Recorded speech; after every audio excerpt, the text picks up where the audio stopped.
আজ দুপুরে ঝিনাইদহেও বৈষম্য বিরোধী শিক্ষার্থীরা মার্চ ফর জাস্টিস কর্মসূচি পালন করেছে।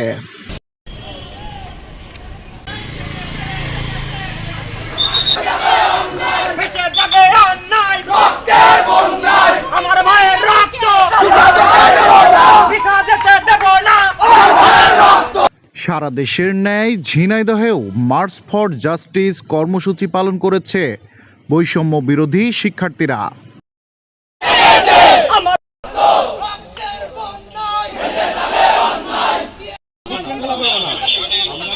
আজ বুধবার দুপুর ২:৩০টার দিকে জেলা জজ কোর্ট চত্বরে আয়োজনের কথা থাকলেও কড়া পুলিশি পাহারার কারণে জেলা পাসপোর্ট অফিসের সামনে জড়ো হয় বিভিন্ন শিক্ষা প্রতিষ্ঠানের শিক্ষার্থীরা।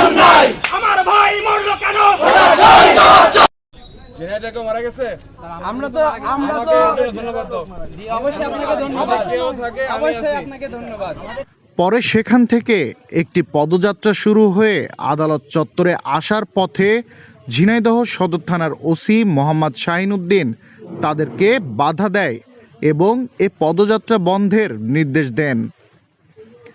এক পর্যায়ে ঘটনাস্থলে আসেন ঝিনাইদহের সদর সার্কেল মীর আবিদুর রহমান। পুলিশ আছে লোকে কিন্তু প্রায় 100-র উপরে, আর তোমরা কজন চিন্তা করে রাখছো ঝিনাইদহে এসপি স্যারের নির্দেশনায় আমি ফিল্ডে ছিলাম, কিছু কিন্তু হয় নাই। এ সময় পুলিশের সাথে শিক্ষার্থীদের নানা কথোপকথনের এক পর্যায়ে তারা একই স্থানে দাঁড়িয়ে নানা স্লোগান ও বক্তব্য দিয়ে আগামীকালের কর্মসূচি ঘোষণা দিয়ে দিনের কার্যক্রম শেষ করেন।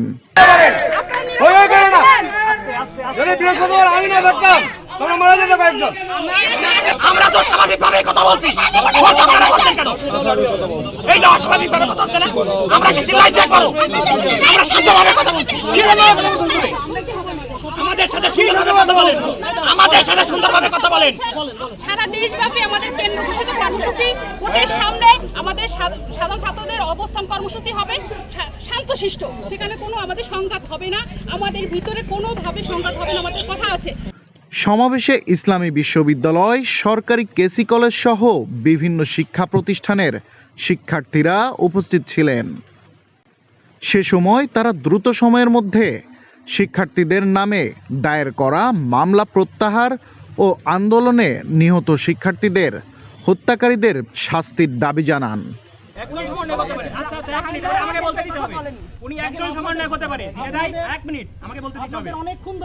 রাস্তা ক্লিয়ার থাকবে, একটা যেন গাড়ি ঘোড়া চলাচল করতে পারে সেইভাবে ক্লিয়ার থাকে। আপনারা এই সাইডটা ক্লিয়ার করবেন, আগে রাস্তা ক্লিয়ার হবে, তারপরে নিরাপত্তা রক্ষা করাও কিন্তু আমাদের দায়িত্ব। আমরা আছি কি আপনাদের জন্য।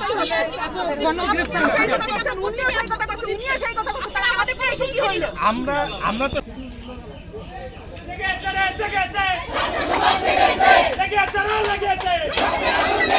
আমরা একটি বিশেষ মুহূর্তে একত্রিত হয়েছি।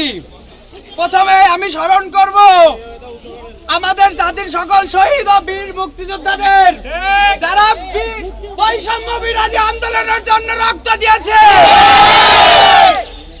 তাদের আত্মার মাগফিরাত কামনা করছি।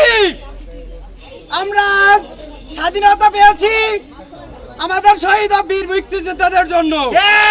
তারা চায়নি বাংলাদেশে বৈষম্য হোক, দুর্নীতি হোক। আজ আমি অত্যন্ত দুঃখ ভরা ক্লান্ত মন নিয়ে আপনাদের সামনে দাঁড়িয়েছি। আমাদের হৃদয়ে স্বপ্ন বেদনা আছে, আমাদের চোখ আছে দৃঢ়তা, এবং আমাদের মনে আছে পরিবর্তনের অঙ্গীকার। আমরা ছাত্র জনতা এই জাতির ভবিষ্যৎ বিনির্মাণ করব। আমাদের কণ্ঠস্বরের শক্তি ও আমাদের ঐক্যের দৃঢ়তা দিয়ে আমাদের কি উজ্জ্বল আগামী স্বপ্ন দেখব।